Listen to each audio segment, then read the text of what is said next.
जैसी माता रुक्मणी आई कमरे में, क्या हुआ प्रभु, आज कुछ स्वास्थ्य बढ़िया नहीं है क्या आपका, क्या हो गया? भगवान कहने लगे मुझसे बात मत करो। बोले क्यों? माता रुक्मणी ने कहा कुछ हमसे गलती हो गई क्या, कुछ अपराध बन गया क्या? भगवान ने कहा यदि एक आध गलती हो तो बताया जाए, 1000 गलती की बेटी हो, अब 1000 गलती कहाँ था? बोले क्या? बोले पहली गलती तुम्हारी सुनो, पहली गलती तुम्हारी है कि जब तुम्हारा भाई स्वयंवर करवा रहा था तो इस स्वयंवर में बहुत नाना देश से नाना प्रकार के राजागण आए थे, राजकुमार आए थे, बड़े सुंदर सुंदर राजकुमार थे, लेकिन तुमने हमारी गले में क्यों माला डाली, हम ही से विवाह क्यों किया, क्या जरूरी था हमसे विवाह करना? और धीरे से भगवान ने देख लिया कि आ गया इतने में गुस्सा, तो देखा कि वहां जहां का तहां खुश मुस्कुराता हुआ चेहरा। भगवान ने कहा अरे तुम कहती कि मैं तो बिल्कुल विवाह नहीं करती, लेकिन इसलिए कर लिया कि आप बड़े वीर हो, आप बड़े वीर हो, ताकतवर हो, तो काहे का भी मेरे बराबर कोई डरपोक नहीं हो सकता संसार में। बड़े बड़े राजाओं के भय से, बड़े बड़े राजा शिशुपाल इत्यादि जरासंध लोगों के डर से, तुम्हारे भाई रुक्मी के डर से समुद्र के बीचों बीच पड़ा हूं। समुद्र के बीच में बनी है द्वारिका नगरी, समुद्र के बीच में पड़ा हूं, समुद्र की शरण में पड़ा हूं कि राजभ्यो विवृता शुभ्रो समुद्रम शरणां गतां, समुद्रम शरणां गतां। हमसे बड़ा डरपोक कोई नहीं हो सकता। प्रभु ने कहा कि होगी गुस्सा इतने में, लेकिन कहा वहां गुस्सा जहां का तहां चेहरा। प्रभु ने कहा तुम कहती इसलिए कर लिया, बिल्कुल नहीं करती, लेकिन इस वजह से कर लिया कि आप देवी की नंदन हो, तो यहां भी गलत। कोई मुझे देवकी नंदन कहता, बोलो राधे राधे, कोई मुझे देवकी नंदन कहता तो कोई यशोदा नंदन कह रहा है, तो कोई वसुदेव पुत्र कह रहा है, तो कोई नंद का लाला कह रहा है। ऐसे व्यक्ति से तुमने विवाह किया रुक्मणी। भगवान ने देखा कितने में आ गया होगा गुस्सा, लेकिन कहां वहां गुस्सा, मुस्कुराता हुआ जहां का तहां चेहरा।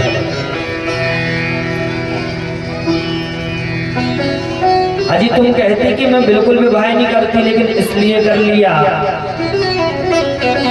कि बड़ा सुंदर हूं मैं।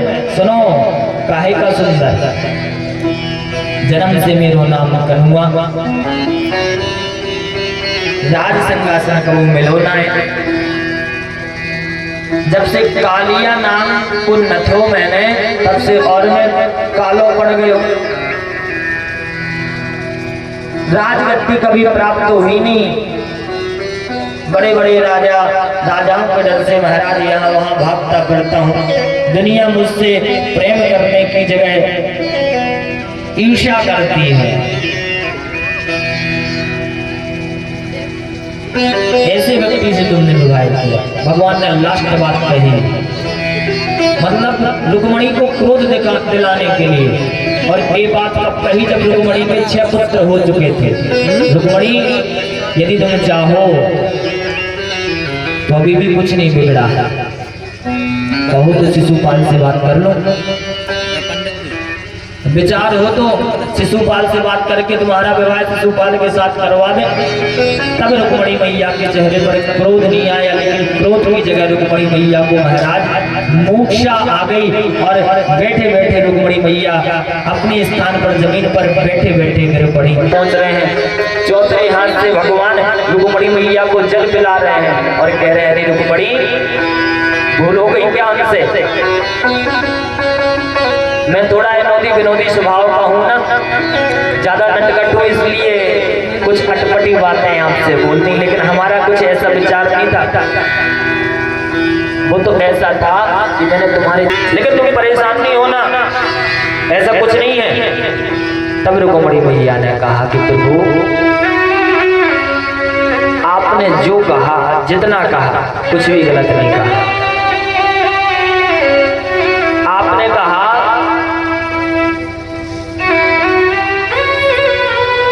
कि हमसे क्यों विवाह किया? हे प्रभु, हमने आपसे विवाह नहीं किया, आपने हमसे विवाह किया, जो आपने अपने चरण सेवा में आपने हमको लगाया। इसलिए आपका बड़ा अनुग्रह है, आपकी बड़ी कृपा, आपकी बड़ी दया दृष्टि, इसलिए आपका बहुत बहुत धन्यवाद। आपने कृपा की कि आपने हमें अपनाया। जब जगत पिता आप हैं, जब संसार के पिता आप हैं, तो आपके भी माँ बाप होते हैं। जब वो तो आपकी लीला है, किसी को माँ बनाते हो तो किसी को पिता बनाते, तो किसी को भाई बहन बनाते हो, बल्कि सबसे बड़े पिता तो सबके आप हैं। समुद्र की शरण में रहते हो।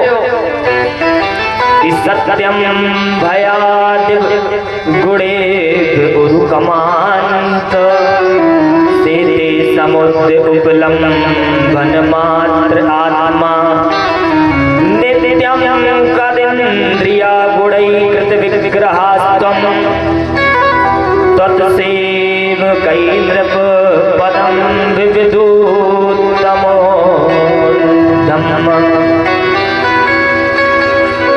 प्रभु, जिस हृदय में अविद्या, अस्मिता, राग, द्वेष, अभिनेश ये शत्रु बैठे हुए हैं, उस हृदय में आप वास नहीं करते, बल्कि आप तो आत्मा रूपी समुद्र में हमेशा वास करते हैं। और आपने कहा था सुंदर होनी कालिया को जब से मारो तब से और मैं काला हो गया, जन्म से मेरो नाम करूंगा। तो सुनो प्रभु, बड़ी कृपा की आपने, बड़ा अनुग्रह किया। श्याम सुंदर यदि नंद के लला, अरे नंद के लला तुम होते लली, ये तो कृपा रही भगवान की प्रभु कि हे विधाता आप लला बने। गोविंद, बड़ी कृपा की आपने, जो आपने हमें अपनाया। भगवान का जीवन निकलने वाला है। भगवान के 6 पुत्र हो गए, लेकिन रुक्मणी के चेहरे पर क्रोध नहीं देखा, क्योंकि वो साक्षात लक्ष्मी है। और लक्ष्मी महाराज, लक्ष्मी भी कभी भी महाराज क्रोधित नहीं होती।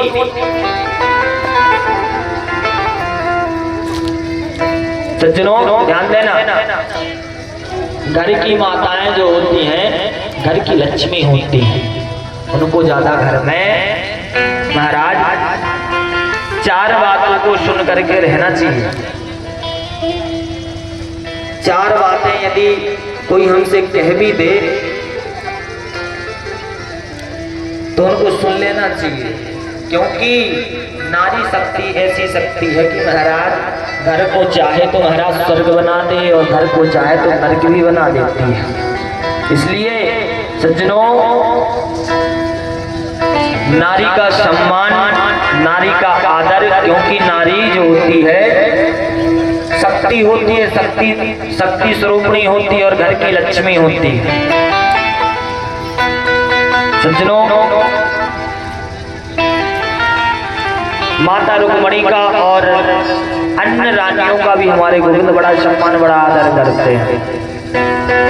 लेकिन भगवान का इतना लंबा चौड़ा परिवार, जरा सोचो आप लोग, द्वारिका नाथ की इतनी रानियां हैं, 16,108, तो पुत्र कितने होंगे? सभी के 6-6, 7-7 पुत्र हैं। कितना लंबा चौड़ा परिवार होगा, बोलो राधे राधे। लेकिन वहां इतनी शांति, किसी से चीपटा नहीं होती, किसी से कोई महाराज लड़ाई झगड़ा नहीं होता वहां।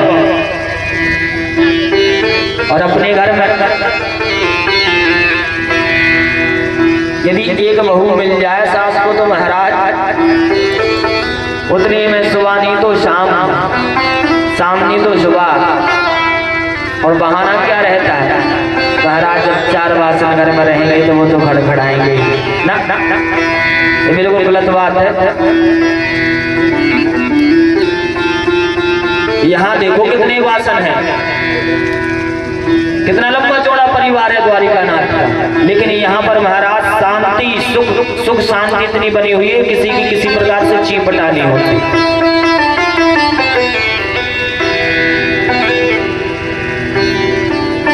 जहाँ सुमति वहाँ संपत्ति नाना, जहाँ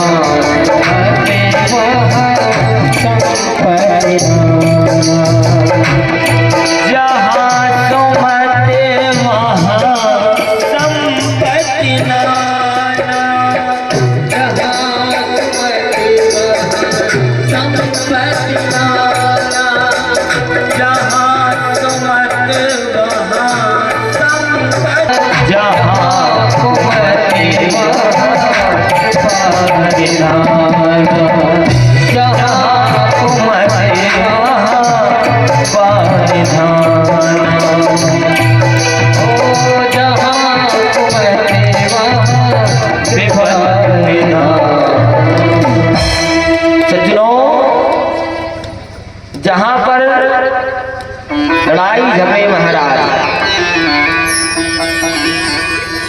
लड़ाई झगड़े महाराज राष्ट्रपति होते हो, रोज महाराज जिसके घर में कलह होता हो, जहां सुमत वहां संपत्ति नाना, और जहां कुमत वहां विपत्ति निधाना। जिसके घर में रोज महाराज युद्ध चल रहा हो, वहां पर धन वैभव यश संपदा सुख शांति महाराज कभी भी नहीं आ सकते हो। जिसके घर में सुख शांति है, जहां पर महाराज अतरे दिन युद्ध ना हो, वहां पर महाराज लक्ष्मी वास करती है, सुख संपत्ति यश वैभव वास करता है। इसलिए कोशिश किया करो कि महाराज बिना वजह हमें घर में किसी सुकून से रहो, खुश रहो, हंसते रहो, मुस्कुराते रहो जिंदगी भर। कोई कहने से जब युवती तब भी तो हमारी जिंदगी कितनी ना मुस्कुराएगी। इसलिए पूरी जिंदगी भर मुस्कुराओ, जिंदगी भर मुस्कुराते रहो, और महाराज अपने जीवन को धन्य बनाओ। बोलो राधे राधे, सभी लोग बोलो बोलो राधे राधे, तेज बोलो बोलो राधे। देखो आज कथा का विराम दिवस, भगवान का जो भक्त होता है भगवान उसकी परीक्षा करते हैं। अब ये तो नहीं जानता मैं, भगवान ने आपकी सुख से परीक्षा की दुख से परीक्षा की, लेकिन भगवान ने आपकी परीक्षा की और हमें ऐसा हो गया हुआ कि हमारे मुख्य यजमान की माता राम हनुमान जी का दर्शन करने आए, और यहाँ पर बोल दिया कि हम भागवत प्रभु के चरणों में श्रवण करेंगे और हनुमान जी महाराज को श्रवण करवाएंगे। वो उनकी कृपा कि हनुमान जी महाराज ने उनके मुंह से खुद बुलवाया, और हनुमान जी के चरणों में हमारे विश्वकर्मा परिवार उनके परम मंगलमय चरणों में हनुमान जी महाराज के पावन शाम भगवान के चरणों में एक बात बताऊं, भाव कैसे होना चाहिए। जैसे हमारे मुख्य जवानों का है, इनका परिवार बड़ा सुंदर है। भगवान ने जैसा भी जो कुछ भी इनको दिया, जितना दिया, लेकिन हमारी समझ से हम भैया खूब खुश हैं। हमारी समझ से ये लोग अपनी हैसियत से भी ज्यादा भगवान के चरणों में अपने लगे हुए हैं, और भगवान के चरणों में इसी प्रकार लगना चाहिए। भगवान के चरणों में बिल्कुल पागल बन जाना चाहिए। महाराज ना तो हमारे मुंह से निकले ना, भगवान तो पता नहीं कहां से देता है। सज्जनों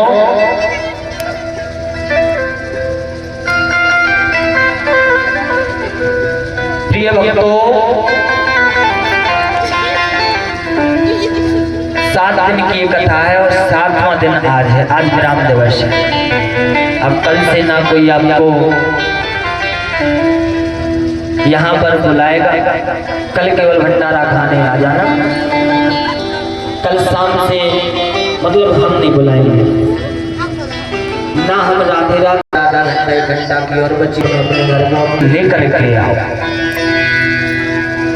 वहां से कुछ लेकर के आओ। ये अमृत वर्षा हो रही है, मतलब कथा जो बोली जा रही है यहाँ से एक अमृत वर्षा है। इस अमृत वर्षा में आप कोशिश ये करना कि हम कितना नहीं ज्यादा से ज्यादा महाराज अमृत अपने पात्र में भर लें और अपने पात्र में भर करके महाराज यह अमृत जा करके आगे चल के आपके काम आएगा। सज्जनों,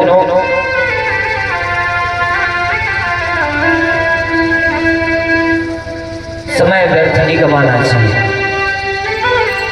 समय फालतू व्यर्थ नहीं गवाना चाहिए, समय का ज्यादा ध्यान देना चाहिए हमको, क्योंकि समय बहुत बलवान होता है। समय समय की बात है, समय बहुत बलवान। देखो भगवान ने कितना सुंदर हमको समय दिया कथा का। जितने भी भक्तगण आए हैं गांव से या रिश्तेदार हमारे यजमान परिवार के, एक बात बताऊं, बाउंड्री के अंदर वही आया होगा जिनको इनने बुलाया है, अन्यथा इनका आदेश जिसको नहीं लगा होगा, जिसको अंदर आने की अनुमति नहीं होगी, वो महाराज जिसका घर यहीं आसपास में कहीं अगल बगल में होगा वो तक नहीं आया, आप आया होगा। इस बाउंड्री के अंदर वही आता है, भगवान की कथा को सुनने वही आता है। नहीं तो गाँव आ जाए तो गाँव की मिलता ना बन गए अब घर से। लेकिन सज्जनों, आता वही है भगवान के चरणों में जिसको वही बुलाते हैं। विशेष कृपा भगवान की रहती है। पूरे दिन मेहनत करो और शाम को यदि भगवान की कथा मिल जाए सुनने को, तो मानो कि हमारी मेहनत का फल मिल गया।